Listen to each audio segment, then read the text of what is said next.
Hi, this is a poem in a form called Skeltonic Verse or Tumbling Verse, named after a person named Skelton who first used it. It is very short lines with a rhyme that repeats as many times as the poet wants and then goes on to another rhyme. No other rules about it, so it's a very fast-paced,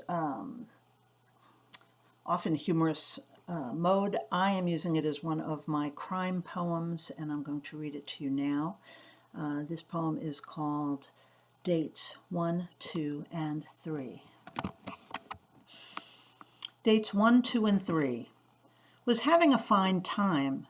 Didn't need that extra dime that moms gave just in case we needed to make escapes, to make a stab at call a cab before a bad date became your sad fate. Date number 2. We went to dip fondue, cheese, bread, and skewers red from strawberry dew. We laughed and drank. The Gruyere cheese stank. Bubbling chocolate ranked yummy with marshmallows. Whiny sips became swallows. You all know what follows. But no, at my door he left after one kiss. It was deft, leaving me tipsy, bereft of sexy play in the hall. Spark me up and then stall, broadcast that respects what I could expect. Date number 3 would be it, I could see.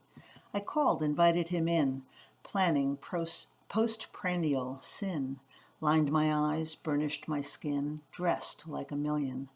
Man's mythic heart path I attended to after my bath, following recipes, doing the math. He rang the bell twice and said I smelled nice. It's just dinner's spice. Carrots Morocco, trout amandine, with roasted beets from a picture I'd seen. I took his gift, untied the twine, Fannie Mae truffles, a bottle of wine. He was no slouch. I walked him to the couch. Amaretto, popular those years, was what I poured. We toasted cheers. I poured again and sat quite close, tickled his shin with painted toes. Poured one more as he seemed to quiver. I made eyes, beamed, ran a thumb up his inseam. He barely put down his glass when I poured again. The last, I said, sobriety'd passed. He swiveled an arm, a knee, shimmied forward a bit to pin me. You all know how this goes. But no, I tugged my blouse, buttoned it closed, jumped to my feet, said, dinner's ready, let's eat. Neck red as my beets, he tried to switch gears. With bulging pants and nearing tears, I'll give him this. He stood up straight, realized the fun could wait.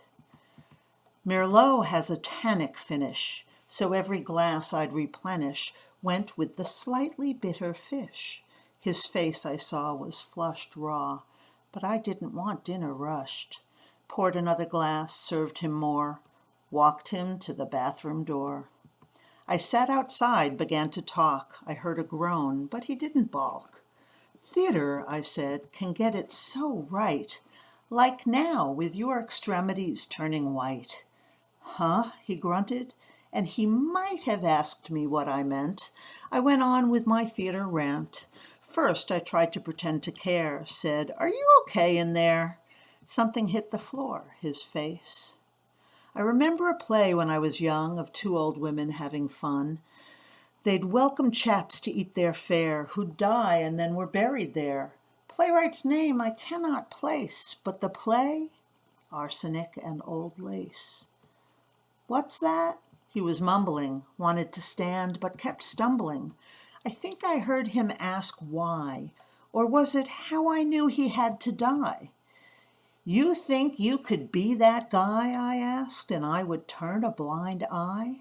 3 women from the same park you met me, found raped after dark, near dead at home days later? Normally, I'm not a man-hater. I made an exception for you. After reading the news from several views, I mapped out your M.O., promised their mothers before long you'd go. I knew by then you'd take it slow. I waited where you found the others. You all know where this will go. But no, I did not feed him arsenic. hidden in almond aspic. I've got no plan to sit in the clink. I fed him pedestrian ipecac, so he could feel so very sick that he and his prick would hope the end was near.